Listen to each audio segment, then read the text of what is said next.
Topic का नाम है सर हमारा अदर देन कैश।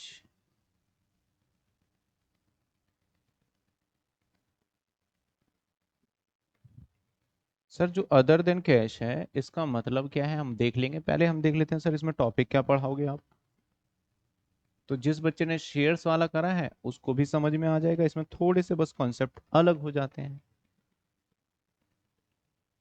और हम एक एक करके छोटे छोटे टॉपिक खत्म करेंगे, कॉन्सेप्ट खत्म जी। तो अगर हम अदर देन कैश की बात करें तो अदर देन कैश में सबसे पहले हमारा व्हेन परचेज सिंगल एसेट्स, जब हम एक पर्टिकुलर कोई भी एसेट्स खरीदते हैं तब क्या होगा वो देखा जाएगा। उसके बाद सेकंड वन होगा जब हम क्या खरीदेंगे सर, व्हेन परचेज बिजनेस, जब हम बिजनेस खरीद लेंगे तब क्या होगा। उसके बाद नेक्स्ट देखेंगे हम सर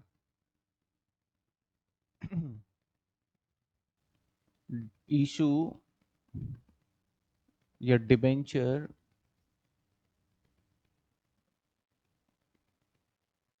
इशू टू अंडरराइटर। जब अंडरराइटर को आप डिबेंचर इशू कर देंगे तो किस टाइप से होगा। And last one debenture issue to promoter. तो सर टोटल मिला के ये टॉपिक्स हैं जो कि हमें पढ़ने होंगे, ठीक है ना, ध्यान रखिएगा। हम एक एक करके फिर चेक मार्क लगाते जाएंगे और हम करते जाएंगे सर। हम पहले कौन से टॉपिक पे फोकस करते हैं सर, ये first topic when purchase a single assets. ठीक है, हम किस पे फोकस कर रहे हैं, first topic when purchase a single assets, ठीक है ना। इसके अंदर भी तीन टाइप होंगे सर। सर इसमें भी तीन टाइप, जी हाँ। सर कौन कौन से तीन टाइप होंगे।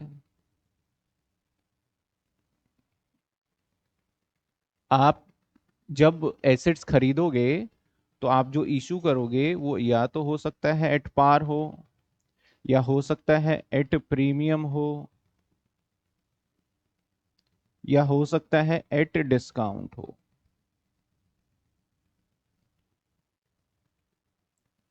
हो सकता है एट डिस्काउंट हो।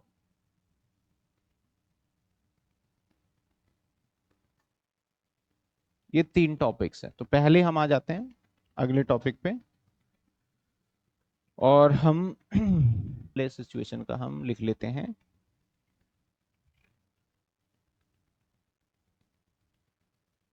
When purchase single acid. देखिए ऑलरेडी ना ट्वेल्थ क्लास में आप सभी ने ना ये देखा हुआ है, तो सो दैट मैं ये मानूंगा कि आपको अदर देन कैश का बस थोड़ा थोड़ा ओवरव्यू दे देता हूँ, होता कैसे है वो चीज़ें आपको पता होंगी। नोटिफिकेशन नहीं आया मेरे पास, तो आज आया था नोटिफिकेशन।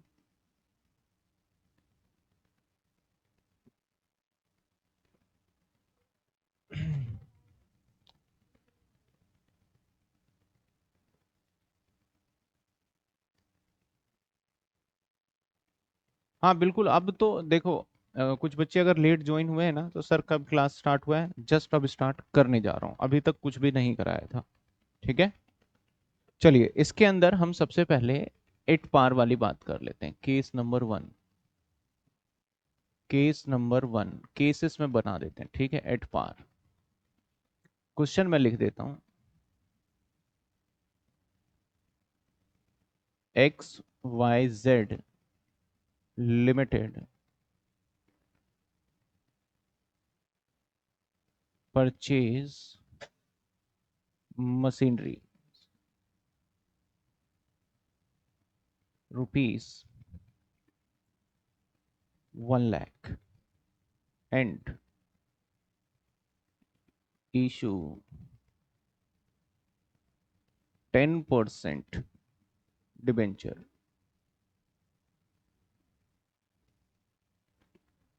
एट पार, अगर एट पार ना बोला जाए ना तो समझ जाना वो एट पार ही है। ये सवाल है, इसी सवाल को बेस मान के हम कुछ एक एग्जाम्पल के कर लेंगे। अब सबसे पहले भैया मुझे ये बताओ अदर देन होता है क्या क्या। जैसे मान लो एक X Y Z limited company है, और इसको एक दुकानदार, जैसे मान लो एक पी क्यू आर लिमिटेड एक कंपनी है। इस दुकानदार का काम, पी क्यू आर लिमिटेड का काम है सर मशीनरी, मशीनरी बेचना। पी क्यू आर लिमिटेड का काम क्या है? मशीनरी बेचना। एक्स वाई जेड को ये मशीनरी खरीदना है, और एक्स वाई जेड के पॉकेट में पैसा है नहीं, कैश। तो इसने क्या करा, इस मशीनरी को ले लिया। किसने लिया सर?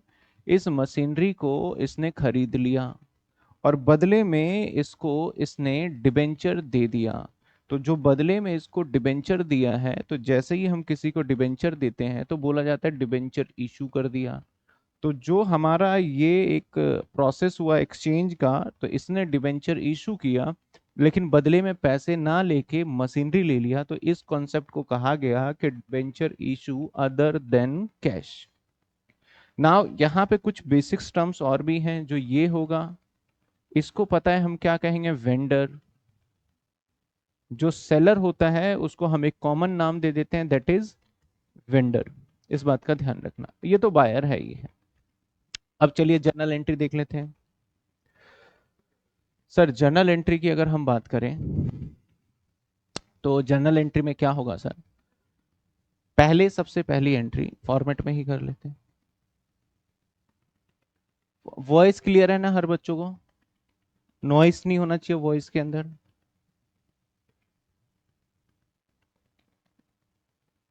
चलिए,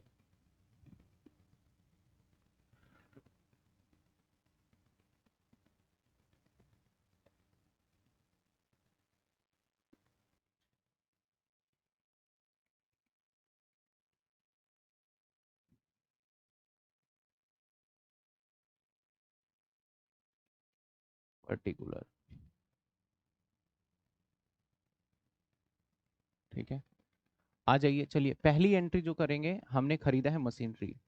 तो मशीनरी खरीदा है तो सर एंट्री करोगे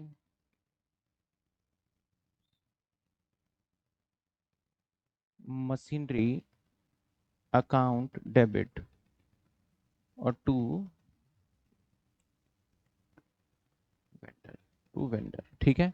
सर वेंडर लिखना है, कुछ और भी लिख सकते हैं क्या? बिल्कुल हाँ, कुछ और भी लिख सकते हो। जैसे अगर मैं कोई भी नाम रखूं कि x purchase machinery from P Q are लिखता, तो यहाँ पी क्यू आर भी लिख सकते हो आप, ठीक है। तो वेंडर। सर इसका बीइंग, क्योंकि एक क्वेश्चन का देखो मैं हमेशा बीइंग लिखता हूँ, उसके बाद थोड़ा जल्दी आपका खत्म हो इसलिए नहीं लिखता हूँ। बीइंग मशीनरी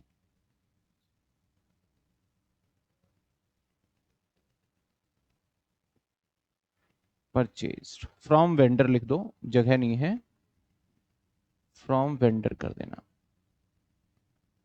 और ये मैं गलत कर रहा हूँ कि इधर लेके, आपको इधर ही एडजस्ट करना था, ठीक है, मैंने बता दिया। सर 1 लाख का, तो 1 लाख और 1 लाख, करेक्ट। अब हमारी अगली एंट्री होगी सर वेंडर, वेंडर अकाउंट। अब सर लॉजिकली भी समझ लेते हैं सर इसको। मशीनरी खरीदा है तो मशीनरी एसेट्स है, तो एसेट्स है तो डेबिट हो गया। और हमारा वेंडर जिससे हमने खरीदा है, क्योंकि हमने अभी उसका पेमेंट का कोई हिसाब किताब नहीं किया, तो लाइबिलिटी है तो क्रेडिट हो गया। तो इसलिए एक डेबिट और एक क्रेडिट हो गया। अब हम वेंडर को जब देंगे तो अपनी लाइबिलिटी खत्म करेंगे, और क्या दे देंगे सर? टू 10% डिबेंचर, ठीक है। 1 लाख और 1 लाख रुपए, नंबर के टर्म्स में 10,000 हो जाएगा, नंबर्स के टर्म्स में 10,000 हो जाएगा। बीइंग डिबेंचर इशू टू, बताइए कोई दिक्कत? क्लियर है यहाँ तक? चलिए इसके बाद हम देखें तो कई बार ऐसा होता है समहाउ कि हम ना क्या करते हैं कि, अगला एग्जाम्पल देख लीजिए। कई बार ऐसा होता है, जैसे मान लीजिए हम पूरा एग्जाम्पल सेम रखते हैं और मैं यहाँ पे लिख दूं एंड 40,000, या फिर मैं थोड़ा सा और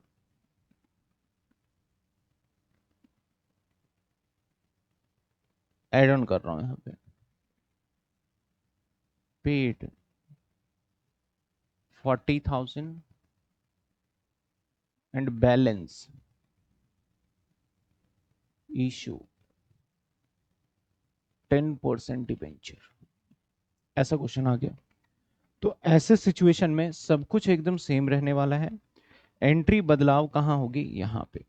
ठीक है, मैं यहीं पे ऐड कर रहा हूँ बस। सर मैंने क्या बदला है, पहली एंट्री में कभी चेंज नहीं आएगा वेंडर, और बस यहाँ पे क्या हो जाएगा सर, मैं चेंज जो हो रहा है वो मैं अलग मार्कर से कर देता हूँ, टू 10% डिबेंचर रहेगा। लेकिन जब नाउ अमाउंट जो है, क्योंकि आपने 40 पेड कर दिया है 1 लाख में से, तो पेड के लिए टू बैंक यूज कर लेंगे, तो 40 तो बैंक में आ जाएगा और 60 यहाँ आ जाएगा, तो ये फर्क रहने वाला है आगे इसमें। ठीक है, तो एट पार वाला कॉन्सेप्ट हो गया खत्म। अब आ जाते हैं हम come to the point at premium. किसी बच्चे को यहाँ तक कोई डाउट है तो बता दीजिए फटाफट, किसी स्टूडेंट को डाउट है तो बता दीजिए जल्दी जल्दी फटाफट से।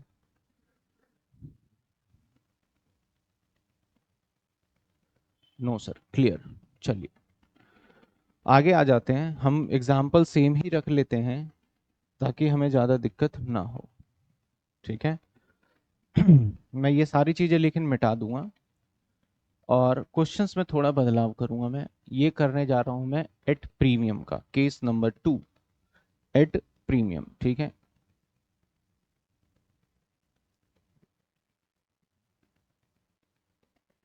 फॉर्मेट तो काम ही आएगा तो रहने देते हैं।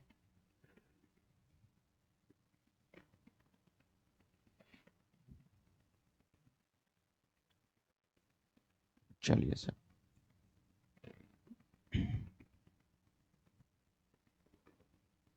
Case number 2।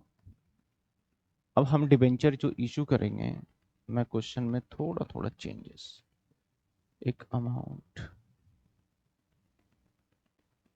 मैंने कहा कि XYZ ने परचेज किया मशीनरी रुपीज 1,10,000 का एंड इशू 10% डिबेंचर, और जहां मैंने एट पार लिखा है वहां मैं लिखने जा रहा हूं एट प्रीमियम। एट प्रीमियम कितने परसेंट साहब, 10%। ठीक है ना, कितने परसेंट, 10%।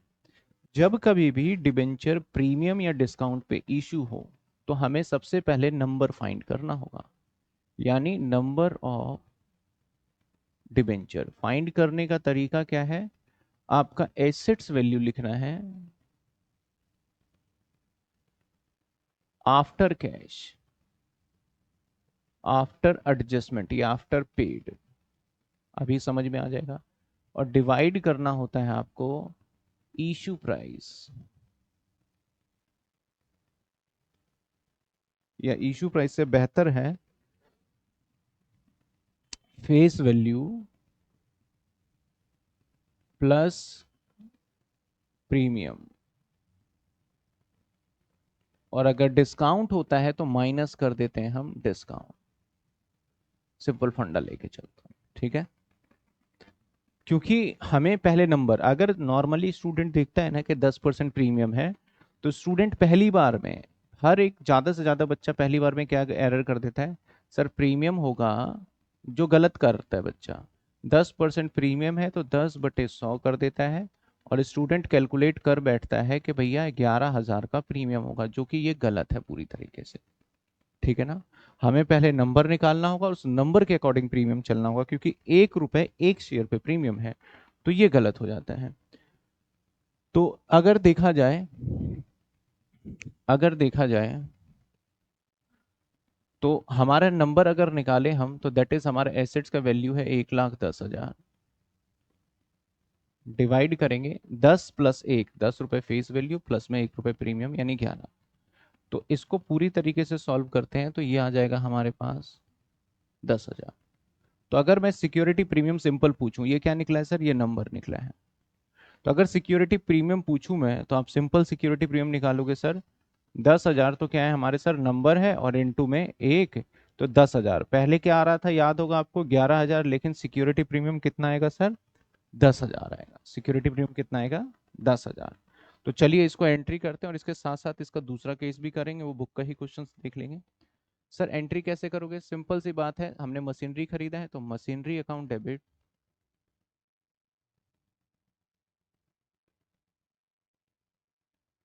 और टू वेंडर।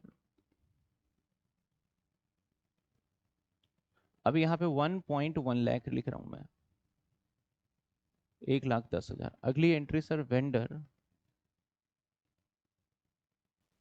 वेंडर में 1.1 लाख ही आएगा, और 10% डिबेंचर।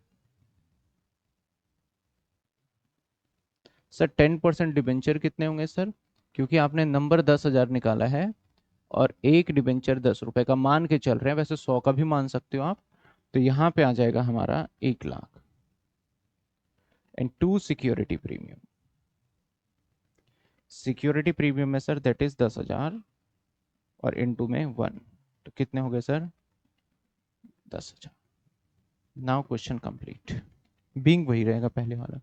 इसमें किसी बच्चे को डाउट है, एक ने बोला सर सेकंड एग्जांपल एक्सप्लेन कर दो, अभी आगे आ जाएगा सेकंड एग्जांपल, सेम हम कर लेंगे, ठीक है। किसी स्टूडेंट को दिक्कत है तो बताइए फटाफट से, ये क्लियर है। चलिए एक आपके बुक का भी क्वेश्चंस देख लिया जाए, जिसके अंदर क्या कॉम्प्लिकेशन है, सेकंड केस का ही हम देख के चलते हैं।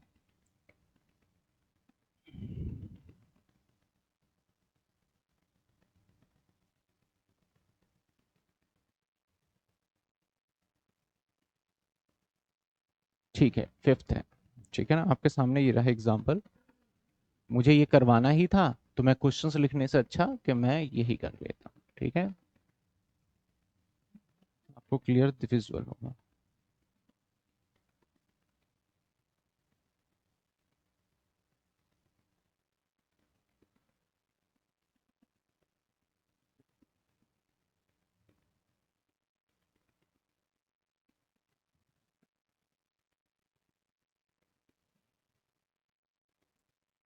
सर यहाँ पे अमाउंट वैसे डेबिट अमाउंट होता है, ये लिख लिया। क्वेश्चंस पहले देख लेते हैं पढ़ के क्या कहना चाह रहे हैं।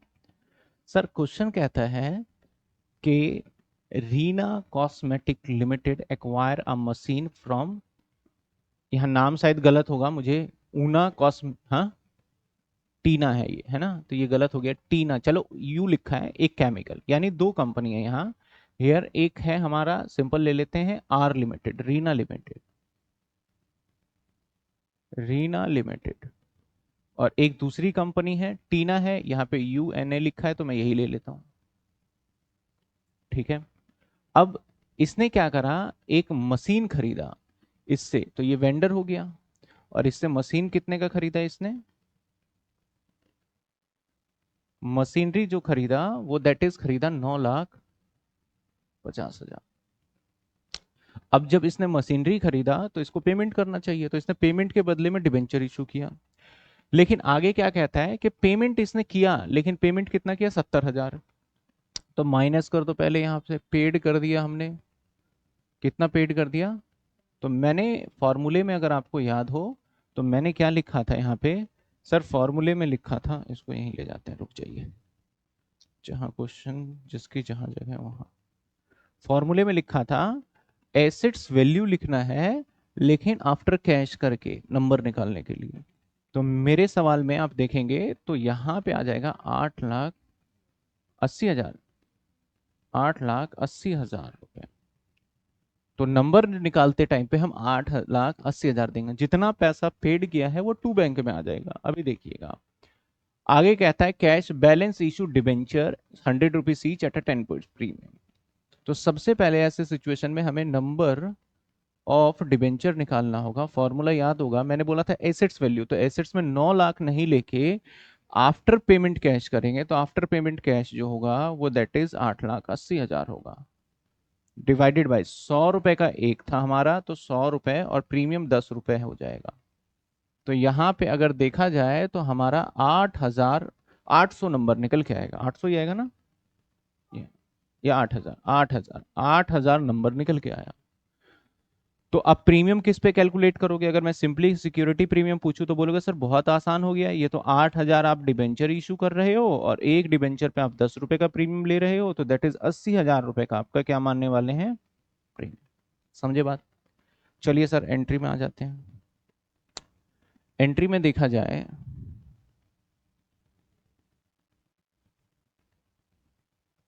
चलिए आ जाइए, एंट्री में देखा जाए तो एंट्री में हम सबसे पहले एंट्री करेंगे मशीनरी।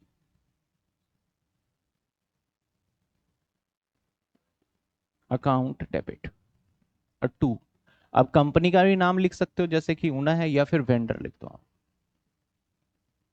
Vendor account. सर कितने रुपए? यहां पूरा वैल्यू आएगा 950, यहां पूरा वैल्यू आएगा 950, ठीक है ना, यहाँ फुल वैल्यू आने वाला है 950। इसके बाद आगे देखें हम, 950 के बाद आगे क्या आएगा सर? वेंडर। वेंडर, वेंडर कौन होता है? सेलर होता है बेसिकली।